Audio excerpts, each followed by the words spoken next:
Today, I'm going to take you into the pattern-filled world of Lauren Godfrey and show you how she went from small-scale exhibitions to vast public commissions. Yes, that's what I want to do. I want to make it really big. I caught up with her in her studio in London, where we talked about her beginnings working for Anthea Hamilton. And we just clicked. The intricate process of how she makes her deliciously enticing artworks. And once it's set, I turn the whole thing over. And you'll hear how a project in Newham Hospital couldn't have landed at a worse moment. And I understood, in a very true sense, what I felt I needed from a hospital space. We also dive into her latest podcasting project, interviewing creatives about their pattern obsessions. If I'm going to make this work, I'm going to make it work. But first, let's rewind back to her artistic beginnings at the Slade. I made kind of two works for my degree show at the Slade, and one was a 30-metre long floor, which was an inlaid lino pattern taken from the underside of Jerry Seinfeld's shoe, and it kind of gave you this like Jerry Seinfeld spring in your step. And then the other work I made was like a 16mm film. I made a costume taken from one of Matisse's cutouts, and it was this blue POW kind of shape. The brother of someone at the Slade was an Olympic gymnast, and I got him on a high bar where you go over the top of the high bar. And it almost looks now like a kind of little GIF. I filmed it in slow motion, so it sort of like billowed as it went. But realising that, like, going back right through to work I was making 10 or 15 years ago, it was all about pattern. I applied for MAs and didn't get into any. Simultaneously, I applied for the New Contemporaries. And at the time, it was at the ICA in London. And I think that it was singularly the most important thing that happened to me at that point in time. The kind of professional world that it catapulted me into that allowed me to like feel like I belonged. If there's one thing that can unlock creative potential early on, it's the ability to find a mentor that can help you grow. And for Lauren, Anthea Hamilton was just that. Starting to work for Anthea Hamilton was kind of concurrent to the New Contemporaries. A friend of mine who was on the master's course leaked an email which was Anthea looking for an assistant. And at the time I was living like a 3-minute walk from her studio. So I sent an email and said like, I'd love to do this, and I went to meet her and we just clicked. What always worked well with us was that I liked to rise to a material challenge and she would throw down the gauntlet. My time working for Anthea Hamilton is sort of my version of having done a master's. The other thing that I think was really important at that time was my very good friend Connie Butler and we had a zine that we made called Vanessa Visual and Virginia Verbal, where we were thinking about the kind of relationship between the visual and the verbal, thinking about exhibition texts as being artworks in themselves, or thinking about giving talks and how an artist's talk can embody their work rather than just talking about it. The name comes from Vanessa Bell and Virginia Woolf. Vanessa Bell would do like the visual side of the poetry and the writing, so she would make these kind of visual motifs. So the idea was that we occupied these kind of dual roles. It gave us a reason to approach people, and I'm only just now understanding how important that was straight out of university, and you kind of broaden your horizons and invite people into your world in a way that allows them to invite you back into theirs. In 2015, I first saw Lauren's work in a mesmerising solo show at Kingsgate Project Space. An immersive explosion of food-related ideas circling around the AA Guild quotes, a menu as a script, a recipe, a scene. Uniquely, the space had 3 different arrangements any visitor could request: starter, main, or dessert. I wanted to understand how that project came about and how she began shifting towards bigger and bigger projects in the public realm. So I did like a 6-month residency at Kingsgate Workshops, which sort of culminated in an exhibition. I was trying to get something out of my system. I was actually trying to extract food from my work through the process of exposure therapy, and then I could leave it behind, but it didn't work. And I think I still had a very particular idea of what I expected of myself in terms of what an artist should be making. That show was very informed by the fact that I occupied the exhibition space for the entirety of the residency, because the residency space I was meant to have, the roof fell in, and I was able to get to know the gallery space in a way that you never normally would. And at the time I was also thinking a lot about the relationship between sculpture and furniture, and I'd seen a photograph of a Memphis exhibition. It was like an exhibition space, but all the stuff was furniture rather than sculpture, and so it all had its back to the wall. You sort of want them to like come out into the space so you can see the back. So that show was all about trying to create opportunities for things to be performed. After that, I moved into my studio at Gasworks, which I had for 7 years, and that was a total dream. That meant that my space shrank, and so I had to work in a much more responsive way rather than like tending to the practice. At different points throughout my life, art making it sounds really pretentious. It's like it has kind of presented itself as a different feeling. For a while it was like a kind of climbing wall. I was sort of striving to get to something but couldn't quite work out. And then another time it was like, I never paint, but it was like a massive splash of paint across a kind of huge canvas. And then over recent times, I think, well, my partner was unwell for a couple of years. Art making took on this strange thing in my mind that was like, I feel like I'm at a therapy session, that was like a horse like chomping at the bit, an urge forward. They're always like a type of push or a climb or a reach, but they kind of manifest in slightly different ways depending on what's between me and the practice, what's stopping me. Like this vastness feels really important, and so the opportunity to make some massive semi-permanent and permanent things over the last few years has felt like a real gift. Yes, that's what I want to do. I want to make it really big, or I want to like stretch across this huge space. I got invited to do the De La Warr Pavillion show, and that was a very precise brief. It was to create a space for learning and unlearning. So it needed to have tables and chairs, information disseminating apparatus, that it could be occupied by people running workshops. And I guess I began to see my work as a broader thing. The people I was really interested in were people who were doing things with fashion brands, doing things with shop window displays or public projects, outdoor things that sort of seeped underfoot in a way that it crept up on you and you'd stumble across it and you'd be like, oh, I'm seeing some art now and I didn't even try.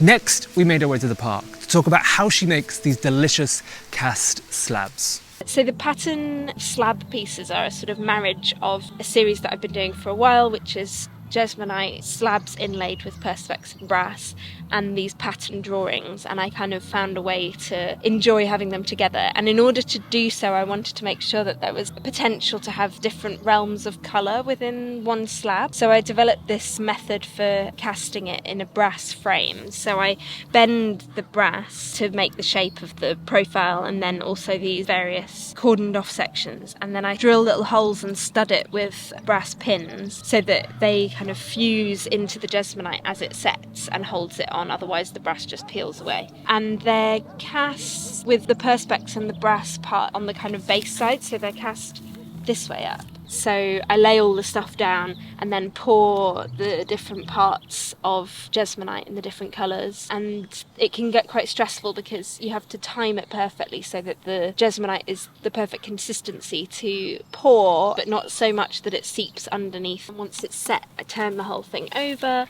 and then sand it back, and then polish it back up again with all the sandpaper grades right up to kind of final polish with a drill polisher. The pattern portraits series came about quite organically. I was in the studio, couldn't think of what to make. I was wearing a jazzy top and I just took it off and arranged it with a book of textiles that I've got and drew from the patterns. When I had a small child to look after, studio time was very limited, but I could have a little pad of paper and my pencils, get it out onto the kitchen table while he was napping, do some drawing, and then I could put it away. And it sort of became like the thread that allowed me to keep a hold onto my work. Through those processes, it's sort of bubbled up to the top to be like the bit that I'm most excited about at the moment. And for a long time I was making these pasta Jesmonite slabs, and then it was just last year where I was like, I wonder if this drawing practice, which is very much kept in the drawing realm or in the larger public projects realm, if I can somehow fit that together and it be something more of a studio practice, or like something I can make like a sculpture.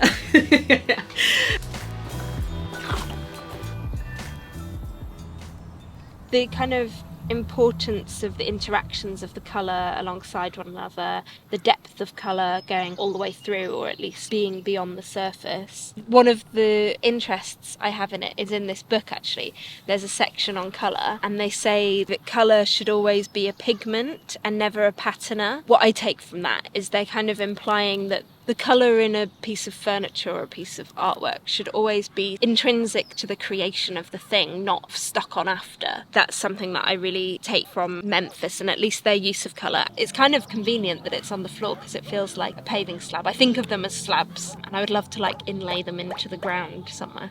For me, like the use of pattern and colour feels like a real tonic and a real energy giver and a life giver. And during my partner's treatment for bowel cancer, I would find myself dressing in like the most absurd flamboyant clothes on a daily basis, just because it made me feel like I was kind of showing up for us or something, wrapping myself in this armour of like, it's gonna be okay. For me, it's like so important, and I'm trying to like mind that and understand if other people feel that way. In 2022, Lauren won a commission to make a permanent installation in the main entrance of Newham Hospital, a mammoth task that became a lesson in new ways she could make art in the world. The commission for Newham Hospital, which is a big hospital in East London. At the time, my partner was very unwell and he was having various chemotherapies and surgeries. And I had stopped working for Anthea. I had kind of stopped working full stop in order to look after our kid and him, and kind of, I just couldn't give myself to everything. I got invited to pitch for this thing. And I deliberated about whether or not to pitch. If I was very clever about it and made sure that it was built into the budget, that I had an assistant, that I could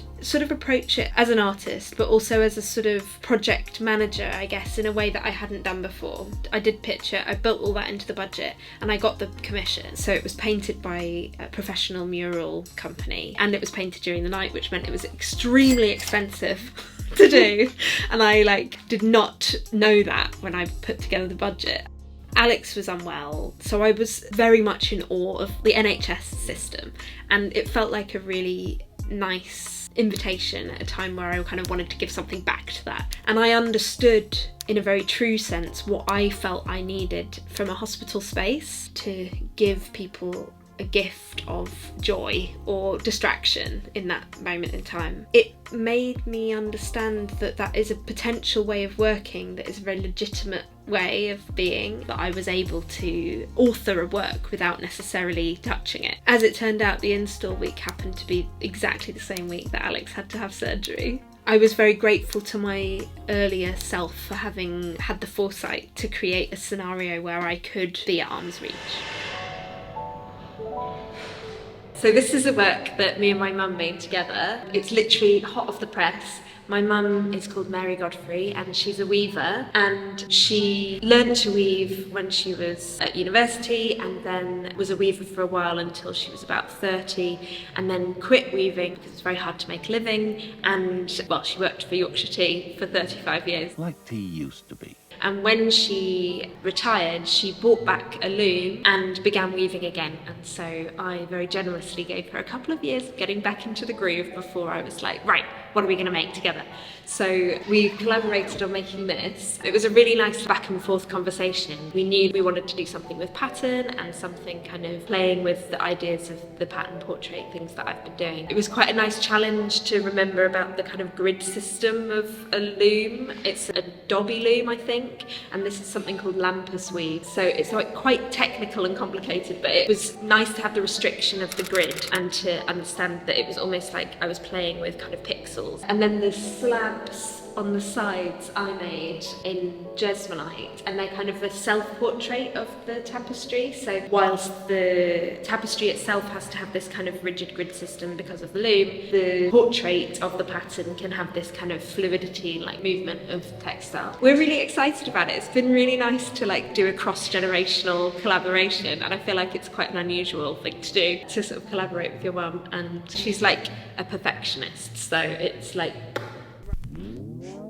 So the pattern portrait project I'm doing at the moment, I'm inviting particular people whose kind of sense of pattern and style I admire, whether it's like through the work they make or the clothes they wear or the way they present themselves. And I'm making like an artwork, a Jesmonite slab, a print and a podcast interview with them. So it's like kind of trying to delve into what it means to use pattern in your life and how it emboldens you. And in the podcast it's been interesting because we have to sort of describe the patterns, and that I've been quite enjoying, that there's this disjunct, how to kind of embrace the kind of dip between those two and what happens in that glitch where it doesn't quite match up. It's kind of a continuation of some work I've been doing over the last few years where I draw from pattern textiles, but doing it where it's sort of a particular person.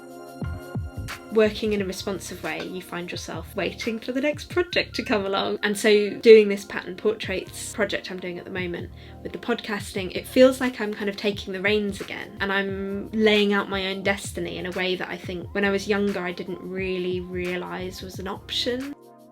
Finally, I wanted to know what advice you would give to younger artists. As an artist, as an art student, as a recent graduate, you spend so much time, and it makes sense, scrabbling to do everything yourself. And I think you and I share that scrappiness. We want to get involved with every aspect of it, and we're sort of used to having to. But maybe thinking big about projects, even if they're not something that you're able to do, or sort of hypothetically creating them in order that you can kind of reach for it later. I feel like I had a big turning point in the last few years, having a kid during COVID, my partner being unwell, that I understood what was really important to me, and it made me even hungrier for it. One of the main things I learned from Anthea was, for almost the entire 10 years that I worked for her, she didn't have gallery representation, and yet she was in the Turner Prize, having massive shows, and it made me understand there are other models, and that was really inspiring to kind of see that from the inside. If I'm going to make this work, I'm going to make it work. I'm not going to like flirt around waiting for somebody to come to me. I'll make my own dream. I can talk, Dean.